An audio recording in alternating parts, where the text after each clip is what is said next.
പോരാത്തതിന് എൻ്റെ അടുത്ത് ക്യാമറ അല്ലാന്നുണ്ടെങ്കിൽ ലാപ്ടോപ്പോ ഇങ്ങനത്തെ കാര്യങ്ങളൊന്നും ഉണ്ടായിട്ടില്ല. അപ്പോൾ ഇതൊന്നും ഇല്ലാത്തതുകൊണ്ട് തന്നെ എനിക്കിത് അഫോർഡ് ചെയ്യാൻ പറ്റാത്തതുകൊണ്ട് തന്നെ മൾട്ടിമീഡിയ എന്ന് പറഞ്ഞ കോഴ്സ് എനിക്കതിന് ഉപകാരപ്പെട്ടു. കാരണം അത്യാവശ്യം നല്ല വിലപിടിപ്പുള്ള ക്യാമറാസും കാര്യങ്ങളൊക്കെ യൂസ് ചെയ്ത് ഡയറക്റ്റ് കയ്യിൽ പിടിച്ച് യൂസ് ചെയ്യാനുള്ള ഒരു എക്സ്പീരിയൻസും കാര്യങ്ങളൊക്കെ ഈ കോഴ്സ് പഠിച്ചുകൊണ്ട് നമുക്ക് കിട്ടും. ഇതൊന്നല്ലൊക്കെ മെയിനായിട്ടുണ്ടായ ഗുണങ്ങൾ.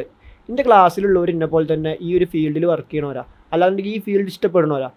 അതുകൊണ്ട് തന്നെ എനിക്ക് കുറേ കണക്ഷൻസ്, കുറേ കോൺടാക്ട്സ്, ഇവർ കാരണം കുറേ വർക്ക്സ് കാര്യങ്ങളൊക്കെ കിട്ടിയിട്ടുണ്ട്. ഇത് മാത്രമല്ല, നമ്മളെ ടീച്ചേഴ്സിന് അറിയാത്ത കുറേ കാര്യങ്ങൾ നമ്മുടെ സ്റ്റുഡൻസ്, നമ്മളെ ഫ്രണ്ട്സിന് പലർക്കും അറിയാം. അതുകൊണ്ട് തന്നെ ഇവരിത് ഷെയർ ചെയ്തിട്ട് നമുക്ക് കുറേ കാര്യങ്ങൾ, പുതിയ പുതിയ കാര്യങ്ങൾ പഠിക്കാൻ പറ്റും. ഇപ്പോൾ നിങ്ങൾക്ക് ഏതെങ്കിലും ഒരു ഫീൽഡിലാണ് ഇൻട്രസ്റ്റ്, വീഡിയോ എഡിറ്റിംഗ് ആണ് ഇൻട്രസ്റ്റ്, അല്ലെങ്കിൽ ഗ്രാഫിക് ഡിസൈനിങ് ആണ് ഇൻട്രസ്റ്റ് എന്നുണ്ടെങ്കിൽ ഈ ഒരു ഫീൽഡ് ഫോക്കസ് ചെയ്ത് പഠിക്കുക. അല്ലാതെ മൾട്ടിമീഡിയ പോലത്തെ ഒരു കോഴ്സ് എടുത്ത് പഠിക്കാൻ ഞാൻ ഒരിക്കലും റെക്കമെൻഡ് ചെയ്യില്ല. കാരണം ഇത് പഠിച്ചു കഴിഞ്ഞാൽ നിങ്ങൾക്ക് എല്ലാത്തിൻ്റെ ഒരു ബേസിക് മാത്രമേ കിട്ടുള്ളൂ, ഒരു ബേസ് മാത്രമേ കിട്ടുള്ളൂ. പിന്നെ ബാക്കി നമ്മൾ എന്ത് ചെയ്യണം, ബിൽഡ് ചെയ്തുണ്ടാക്കണം.